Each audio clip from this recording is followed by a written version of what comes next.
Well,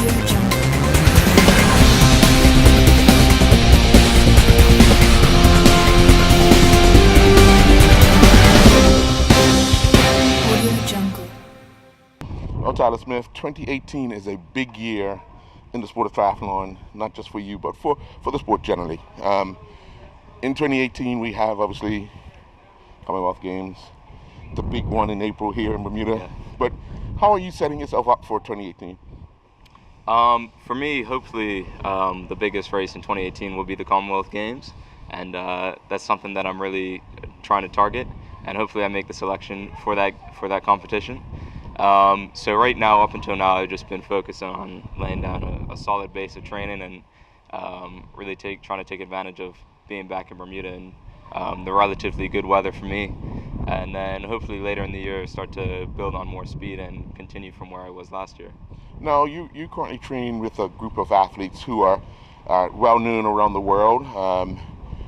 But when you see the likes of Flora Duffy from Bermuda dominating the women's scene, obviously people want to know if you know her, number one, and what are you guys doing special in Bermuda that's got a world champion? We also have someone doing Ironman, and then you and Erica right behind.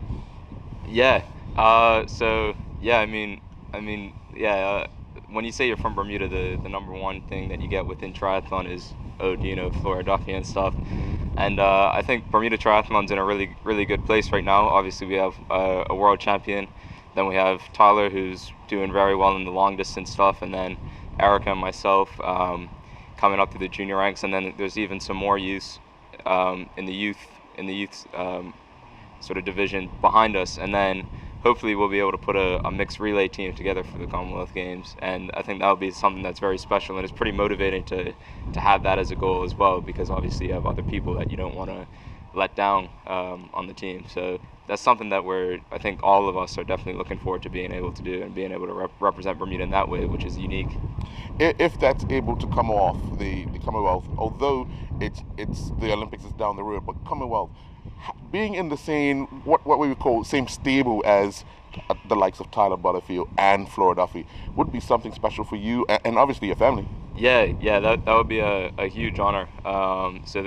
Those are just athletes that, myself and Erica as juniors have looked up to them for years. If we had the chance to compete with them on the same team for Bermuda, I think that would be something that's extremely special, and would be a great opportunity for us. Now, we all know the WTS event at the end of April of next year. The last time we had, earlier this year, we had a junior WTS event. Yeah. Unfortunately, you were unable to finish, but obviously the Commonwealth Games is just before this event. So how much do you think, because it's going to be in Bermuda, how much do you think you're going to have left in the tank to kind of compete in that one? A lot of that's probably going to depend on the result of Commonwealth Games. Mm-hmm. The Bermuda race is going to be an Olympic, which would be moving up in due distance for me, but it's something that I wouldn't feel uncomfortable with the amount of training volume that I've been doing recently. Mm-hmm. But entry into that, since it is a World Series, is based on World Series rankings, Mm-hmm. and since my ranking isn't as high, I've only done a couple of senior races. Mm-hmm. It'll be difficult for me to get a start, I believe. So I would say that my primary focus for the year would be Commonwealth Games, and then Bermuda after. And knowing that Bermuda has been awarded the WTS for 3 years, it makes it a little less pressure to compete in Bermuda this one time, because I know down the line that I'll have the opportunity again, hopefully. How special is it to be training and competing in London?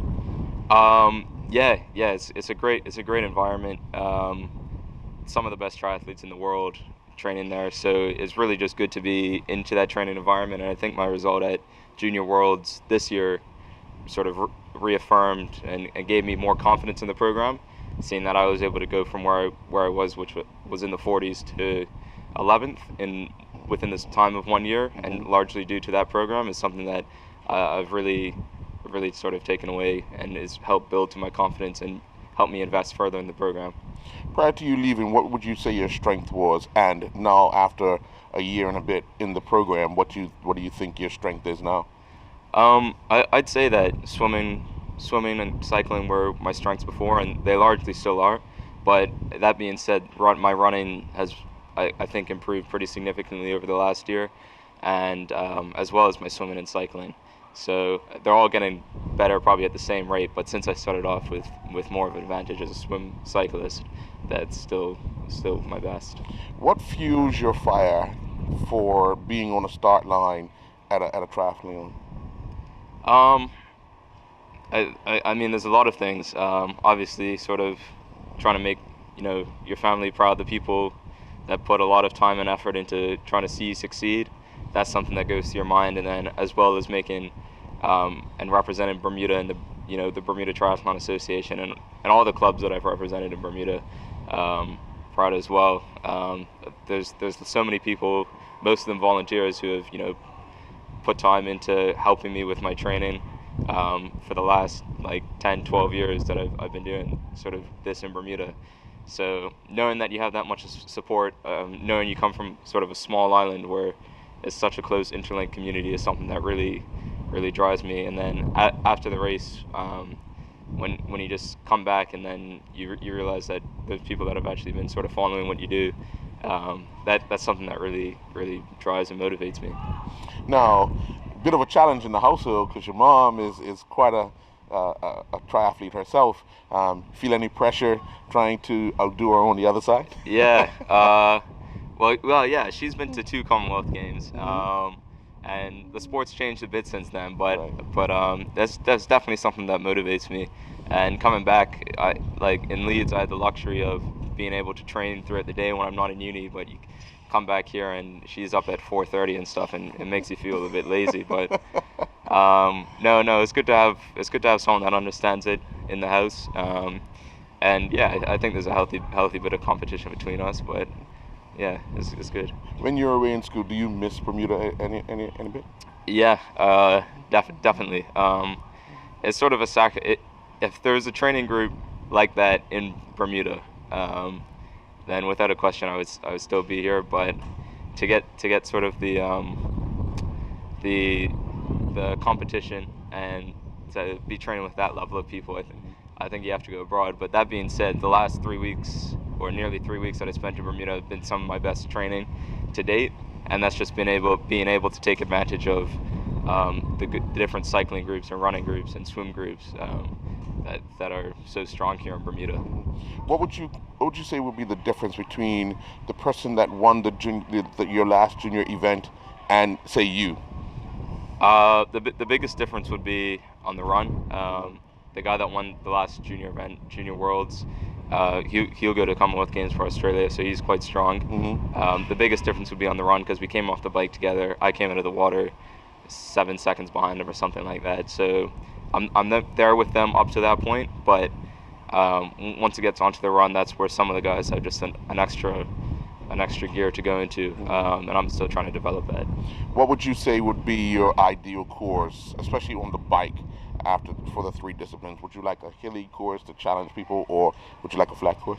For me, Rotterdam, where the Worlds was nearly the ideal course. It was technical and it was wet, and having lived in England for a year, that's something that I got used to the wet, and it threw a lot of people off. A lot of the Americans and Canadians weren't able to deal with it.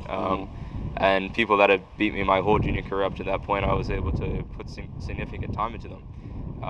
So I think sort of a technical course with flat, where you have to ride aggressively and stay towards the front, so you're not tired for the run because of the surging. That's a course that would definitely benefit me. You get the opportunity after your race or before your race to watch Flora when in Rotterdam. Yeah. Having such a large Bermuda contingent there, what was that like?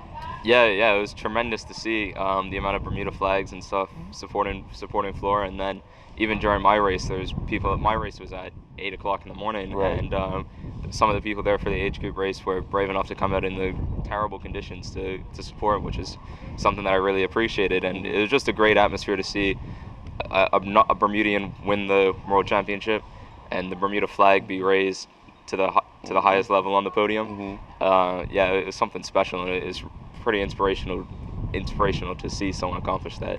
Has there been any talk amongst you 4 possibly of teaming up for Commonwealth? Yeah. So hopefully there is a mixed relay. Right. No, or- amongst yourselves, like you talking with Tyler and or Erica and or Flora.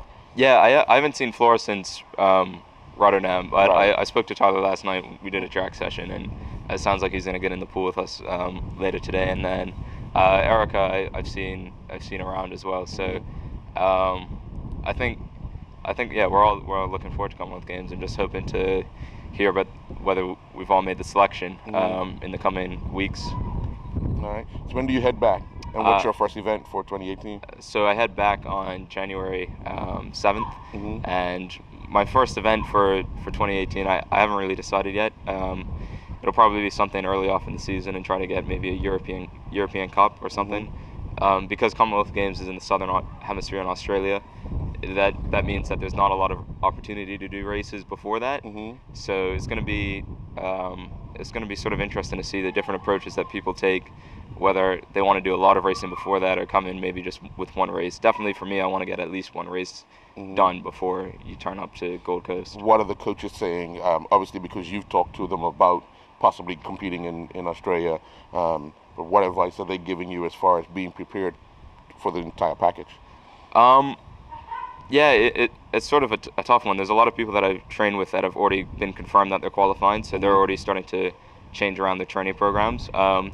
For me, I'm trying to sort of train. You have to, because of the way that you build the season, you have to start thinking about what your race is 6 months out, so you can sort of do a big volume block and then get faster as you near the event. So for me, I'm trying to sort of think about it in my mind that I am racing, even though I haven't made the selection yet. And then if I don't actually get the selection, it means that I can always just be fit that much earlier in the year. So I think it's just a bit different. Whereas my biggest race has always been in September, and now it's going to be in April. So that'll be a challenge that I think I'll try to have to adapt to. But definitely a very supportive group that I have in Leeds that are helping me with it. All right. Well, good luck in 2018. I guess we'll be in touch if and when that selection comes up for Gold Coast. Yeah. And we'll see how you make out. Yeah. Thank you All right. very much. Thank you. Hit the pool. Thanks. Yeah, we'll do. Audio Jungle.